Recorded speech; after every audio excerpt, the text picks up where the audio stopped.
ora, and welcome to Now That's What I Call Business. I'm your host, Brianne West, and you may know me as the founder and former CEO of Atique, or That Soap Company, as some of you may know it, or hopefully my newest startup, Incredibles. I absolutely believe that business done right, done ethically, is the way to change the world. So if you are looking to build your world-changing biz, or you just want to find out how Incredibles is going, then you have come to the right place. Kia ora and welcome back. Now this is an episode that might just ruffle some feathers, so please, as you listen, please do listen to what I'm actually saying. Nowhere do I say anything against men. I am simply stating what studies that are often run by men have found. This is not one of those us versus them discussions for reasons that will become evident very soon. Because today we're talking about the sometimes, almost always, infuriating world of investment. And we're shining a spotlight on women in business in honour of International Women's Day. International Women's Day. It's that time of year when we celebrate the mind-blowing achievements of women across the globe. We're talking social, cultural, economic, political feats that deserve to be blasted on every speaker around the world. But it's also a day where we are still asked to speak for free, to celebrate ourselves, which is totally baffling to me.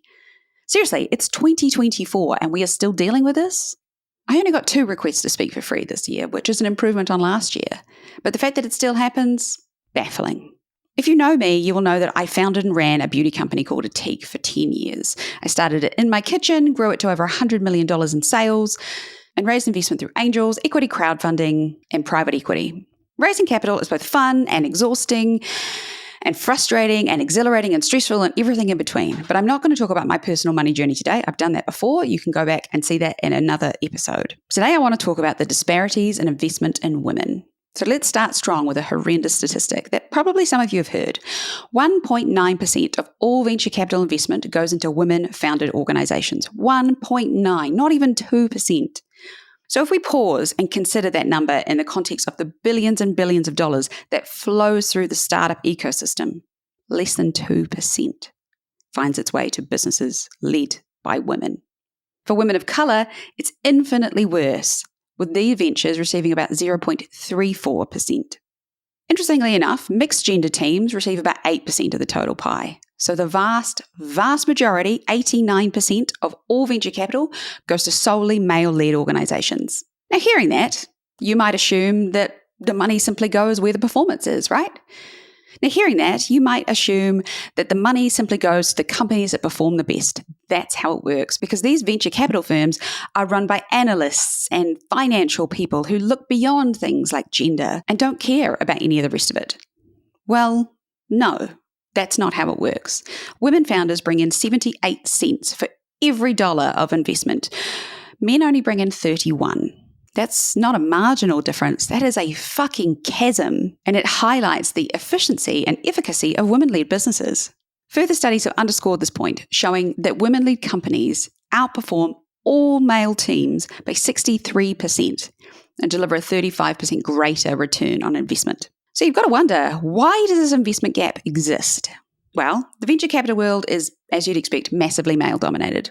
And it tends to funnel its resources towards male-dominated industries and ventures that fit a certain profile. And they often sideline ventures where women entrepreneurs typically operate. So they look for things like deep tech and software, which receives the absolute majority of investment here in Aotearoa too. But it isn't actually just about industry preference. It's about bias. Plenty of research have shown that identical business pitches are received way more favourably when they are delivered by men than when they are by women. And that is when they are performed to both male and female VCs.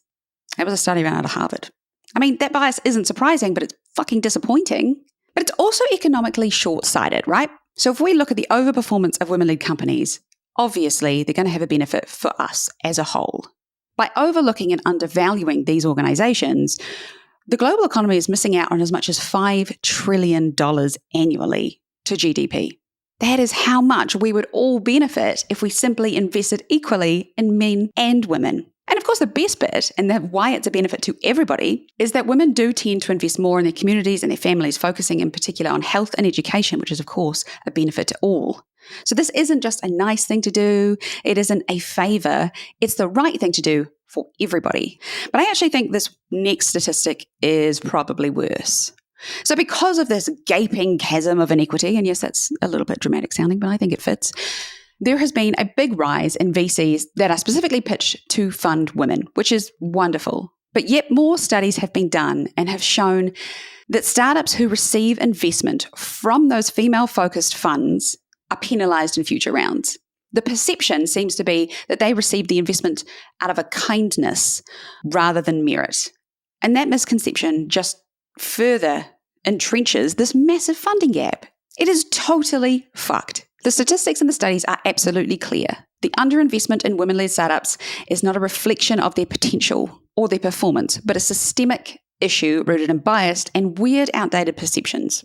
So I have a question for you. How many of you out there assume that men are better with money than women? It would be the vast majority of us, right? It's just this weird baked-in assumption we have. But we'd all be wrong. 40% of women have a rainy day fund versus just 25% of men. And remember, statistically, women earn less. Women are twice as likely to invest in property than men. And that's quite surprising considering really this has only been a conversation that started happening relatively recently. In general, women actually spend less than men. This is talking single men and women, so without families. And that is so counter to the narrative that is spun, right? That is women are shopaholics and we spend money on frivolous things like makeup and hair. That is food for thought. Now, obviously, I talk the most about business that is done better. And this is why I'm especially interested in this. Beyond that it's the right thing to do for everybody, this dramatically impacts social enterprises or for-purpose enterprises, whatever you want to call them. Because these ethical enterprises, women are much more likely to start a business that has a purpose beyond making money. And these ethical enterprises are about creating positive change, making the world a better place, as lame as that sounds. So naturally, these ventures started by women are more likely to struggle for funding. And as a result, ethical enterprises struggle to get off the ground more so. So we lose out on all that innovation, all of that drive to solve the social and environmental problems that are massively pressing. So at this point, you're a female founder and you're lying on the floor staring at the ceiling thinking, what is the point? I have some good news and some advice for all of us as to how to combat this problem. There are plenty of women who have raised money in both conventional and less conventional ways and had massive business success. You are listening to one of them. And if you want to hear that funding story, as I mentioned, there is another video about it that you can go and watch. But how can you increase your chances of securing investment? It's a bit of strategy, a bit of understanding the landscape, and I guess playing the game. But you can change the rules a wee bit. Let's start with the worst bit, networking. It's not about just who you know, it's also who knows you. So you need to build a network. And if that fills you with dread, yeah, well, me too. Go listen to the podcast I did about personal branding, because this will give you an idea of how to go about doing this without having to attend every frickin' event you're ever invited to. But you do need to build a network. You should go to industry events. You should join forums and groups like the Sustainable Business Network, for example. You should participate in communities where investors are looking for the next big thing. So in Aotearoa, talking to people like the Angel Association Network well in advance, or Ice House. They know people who know people, and you want them to know you. So make your project known, but be really genuine about it. Build relationships first, because that's the key to networking. It's not a transactional relationship, it's a relationship. It's not about who can do what for you. And that's the important distinction. When it comes to time to meet people and pitch, you need to be good. It's not often I see a good pitch, but when I do, man, do I remember them. Your pitch is not just a presentation. I kind of think that's the wrong way to look at it, right? It's a storytelling session where you need to connect emotionally and logically with your potential investors. So you need to ensure that your pitch is clear and concise and compelling. A lot of pitches, you actually leave the room without actually thoroughly understanding what it is the business does. So a good way to practice that is to test on a 5-year-old. If you can explain your pitch to a 5-year-old and they can tell you what your business does, job done, you've nailed it. If not, keep going until they do. You want to highlight not only the potential for profit through your organization, you also need to talk about the societal and environmental impact. Ethical considerations are increasingly important to investors, and not just those specialized impact funds, but your bog standard investors. And when you are thinking about people to talk to, remember that not all investors are equal, especially when it comes to understanding and valuing these ethical businesses. So you want to research investors who have a history of backing women-led ventures, or who express a commitment to ethical and socially minded businesses. Tailoring your approach to these investors will massively increase your chance of success, and you don't have to talk to every single person you've ever met. Remember what I said about those women-led funds and the future potential for investment. Bear it in mind, but don't let it worry you. If they are offering you investment, don't let that put you off. Because if you have success in those early years and then you need to go out and do a raise later, that success should still speak for itself. It's when you raise investment on totally ridiculous forecasts, which so many startups do, and then they underperform and have to do another raise, that's when these sorts of things start to become a problem. And unfortunately, that is too common a reality. Also, don't forget to look out for incubator and accelerator programs. There are a lot focused on underrepresented groups like women. They are super helpful. They offer a blend of funding and mentorship and education, so they will help you scale. They also introduce you to big networks. But at the end of the day, whilst that advice might be marginally helpful, it is not up to us as female founders to fix this broken bias system. It's up to all of us. As one of my favorite sayings goes, it's not my fault, but it is my responsibility. And every single one of us will benefit if we change this narrative. And that is the single best thing we can do. Change the perception that women aren't good leaders, because statistically, we outperform men. Challenge the perception that we don't start good businesses or that we're bad with money. And that is down to all of us, because we all harbor biases in some way or other. Learn from the world around us. There is no shame in admitting that, yes, actually, I do have that bias, but I'm going to actively work on it. And again, just to remind you, this is not a man-hating subject. This is about leveling the playing field for the benefit of everybody. So how do we change this narrative? Number one, it's the easiest one to do, is we highlight success stories and celebrate the financial success of women entrepreneurs. Talk about them to your friends and family, share them on social media and LinkedIn, highlight them. Sharing these successful stories will inspire other women, but it also helps change the perception in everybody's minds about women's roles and capabilities in business. So if you want a practical example, next time someone asks you to think of someone who inspires you, think of a woman. If you go and read a lot of these columns, whoever is answering, they usually respond with men. Let's try and stop that. And even better, think of women of colour. They are dramatically underrepresented, and it is only through talking about them that we will change this. Support women-led businesses. This is obviously a no-brainer. We have all of the power as consumers, and I guess we forget that at times. These businesses wouldn't exist without our dollar. So use your power. Seek out women-led businesses and support them, and then spread the word. If you're up for it, advocate for policy change. Encourage the not-for-profit and public sectors to back policies that support early-stage female entrepreneurs. So that can be things like tax incentives for investing in women-led startups. It can be grants for women-owned businesses, programs aimed at developing entrepreneurial skills amongst women. It can be many, many things. Those are just some examples. You want to engage in conversations with people that educate about the economic and social value that women entrepreneurs bring to the table. So there's things like workshops and webinars and panel discussions can be effective platforms to get this message across, to challenge these outdated stereotypes. Learn from them and then share what you learn. This one is particularly hard because I was raised by English parents and we didn't talk about money. I was actively encouraged not to talk about money for most of my life. So I find this very difficult. I find it icky and awkward. But that is stupid bullshit that we have been taught by society not to do because it maintains the power balance in the people who pay us.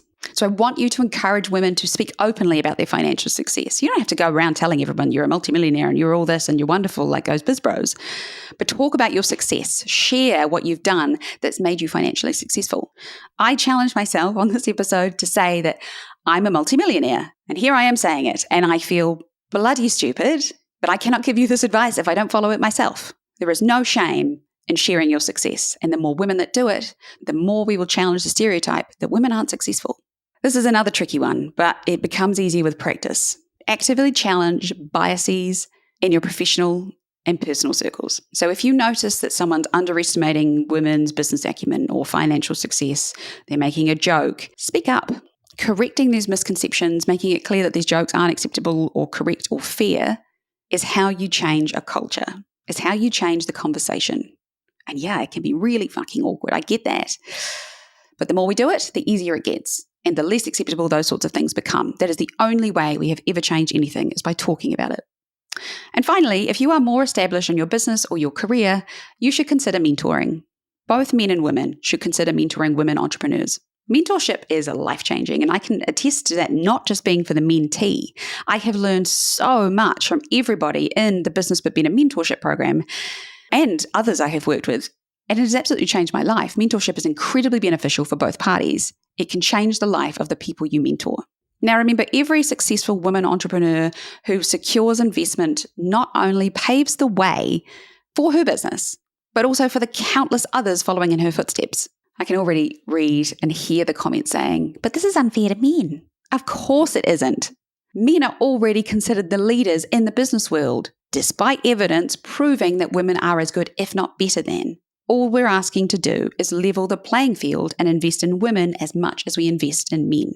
So now it's over to you. I do encourage you to join the conversation, engage in respectful, factual discussion, and don't call people names. Because the moment this gets personal, we lose the discussion. But most importantly, support the women entrepreneurs you know, buy from them, support them, share them. Every time you do, I actually promise you it really makes a difference. And on that note, don't forget to share this episode far and wide, because I'm hoping that this is the kind of thing that starts to spark a conversation. I had a Stuff column last week all about this. If you prefer to read about it, I will pop it in the show notes. But let's get more people talking about this, well beyond International Women's Day. I think people will be surprised at these statistics. Look out below for references on what I've talked about, and I hope it has been informative. Kia ora, thank you, see you next week.